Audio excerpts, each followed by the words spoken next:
राजनीति में एक ऐसे नेता थे जिन्हें लोग मौसम वैज्ञानिक कहकर चिढ़ाते थे, क्योंकि वो सत्ता के हिसाब से अपना दल ही बदल लेते थे।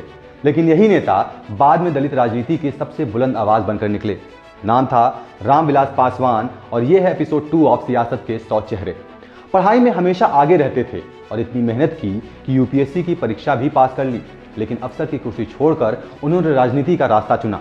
1969 में पहली बार बिहार के विधानसभा पहुंचे और यहीं से उनकी पॉलिटिकल जर्नी शुरू होती है। फिर आया साल 1977। इमरजेंसी के बाद जनता पार्टी की लहर चली और रामविलास पासवान इलेक्शन जीतकर लोकसभा पहुंचे। जीत इतनी बड़ी थी कि वोटों के अंतर ने उन्हें रिकॉर्ड बुक में जगह ही दिला दी। इसके बाद तो मानो संसद उनका दूसरा घर बन गई। 4 दशकों से ज्यादा तक वो लगातार देश की राजनीति के केंद्र में बने रहे। इस लंबे करियर में पासवान ने 6 प्रधानमंत्रियों की सरकारों में मंत्री पद संभाला, चाहे वीपी सिंह हो, देवगौड़ा हो, अटल बिहारी वाजपेयी हो या फिर मनमोहन सिंह और या फिर नरेंद्र मोदी हो। हर सरकार में उनकी भूमिका बहुत ही इंपॉर्टेंट रही है। रेल, टेलीकम्युनिकेशन, कोयला और उपभोक्ता मामलों में जैसे बड़े मंत्रालय भी उनके पास रहे थे। लेकिन इसी दौरान उन पर ये आरोप भी लगते रहे कि वो हमेशा से सत्ता की तरफ झुकते हैं। सत्ता बदलती तो पासवान भी बदल जाते और इसी वजह से उन्हें कहा गया भारतीय राजनीति का मौसम वैज्ञानिक।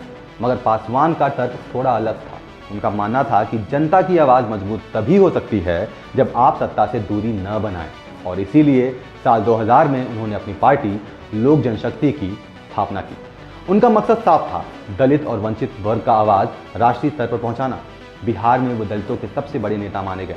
मंडल आयोग की सिफारिश लागू कराने और सामाजिक न्याय की राजनीति को मुख्य धारा में लाने में उन्होंने बहुत बड़ी भूमिका निभाई। लेकिन साल 2020 में उनके निधन के बाद पार्टी जरूर बिखरी, लेकिन उनकी विरासत आज भी जारी है।